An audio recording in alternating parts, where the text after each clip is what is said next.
Happy Tuesday everyone, and today you're coming training with us. And actually what I wanted to talk about was why it's really good to go slow, and if you go slow you get faster.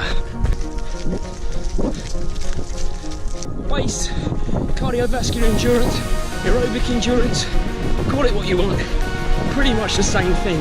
And it's something that a lot of new and even some experienced triathletes and runners ignore, because they tend to think if you're not going hard you're not getting fitness benefit.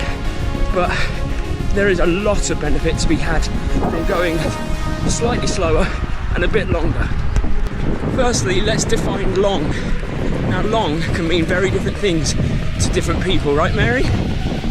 Yeah. Phew.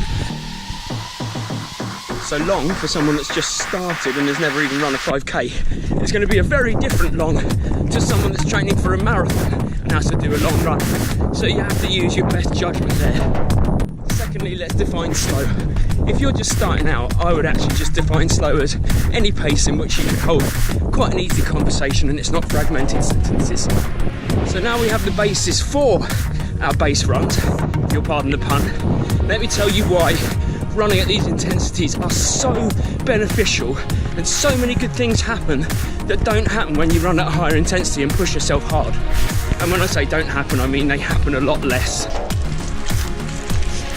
Okay, first off, the number and size of mitochondria in your cells will increase. Now, mitochondria are the powerhouse of the cells.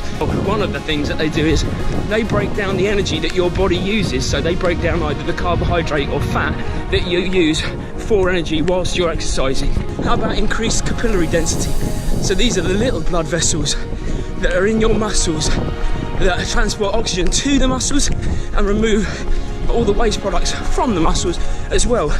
And they increase in size and number.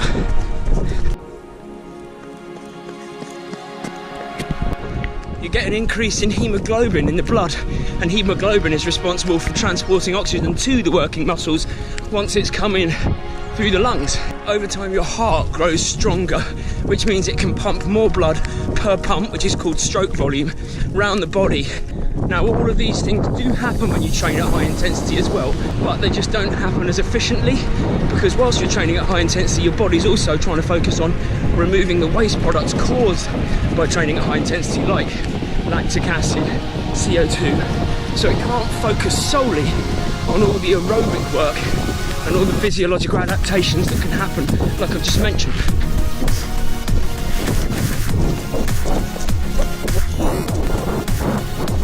So hopefully my message is coming across pretty clearly, and that is that you really shouldn't ignore training at a lower intensity than you think you need to training when it's easy, because there's just such huge physiological benefits and psychological benefits to be had from that.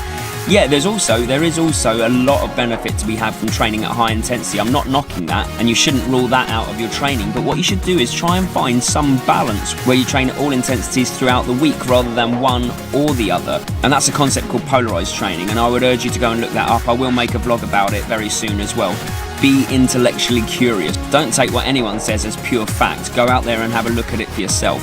But I have seen this work, I know it works, it has huge benefits, and hopefully it will help you. Mary should be coming back soon with the shopping, so I will see you next week.